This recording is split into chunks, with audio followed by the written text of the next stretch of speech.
ভারতের মানে ভারতের সাহস নাই বাংলাদেশকে কিছু করার, এটা হচ্ছে বিষয়। ट्रू। दादा हैं हम लोग बांग्लादेश के, बाप है पाकिस्तान के, तो दादा बूढ़ा हो जाता है तो क्या अपना हक खो देता है? অভদ্র যেটা দেই সেটা তো আমরা দেই না, আসলে আমরা তো বাঙালিরা অনেক ভদ্র হয়ে থাকি। ट्रू। এখন বেশ কিছু কথা আছে, যেরকম ধরো ইন্ডিয়াতে পাকিস্তান আর বাংলাদেশের বিপক্ষে বলা এখন একটা ট্রেন্ড হয়ে গেছে। এখন এবং এইভাবে বলতে প্রচুর। পারলে মানুষ হচ্ছে ওনার হয়তো বা কোচিং এর বিজনেসটা একটু বাড়বে।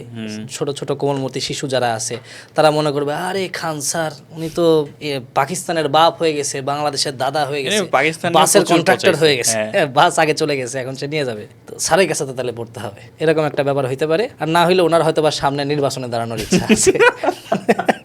যেটাই হয়ে থাকুক, দোয়া করি উনি এমপি মন্ত্রী হয়ে যাক, আল্লাহ তাআলা কিন্তু অবশ্যই মুসলিম মানুষ। তবে যাই হোক, হিন্দু মুসলিম বিষয় না, বিষয় হচ্ছে যে এই ধরনের ন্যারেটিভ থেকে বের হয়ে আসা উচিত। উস্কানিমূলক বক্তব্য দিয়ে তো আসলে লাভ নাই। আসলে বাংলাদেশকে উনি আসলে কিছুই করতে পারবে না। উনি এইসব উস্কানিমূলক বার্তা দেওয়া শুধুমাত্র ভোট ব্যাংকেই কাজে লাগে। ভারতের মানে ভারতের সাহস নাই বাংলাদেশকে কিছু করার, এটা হচ্ছে বিষয়। ट्रू।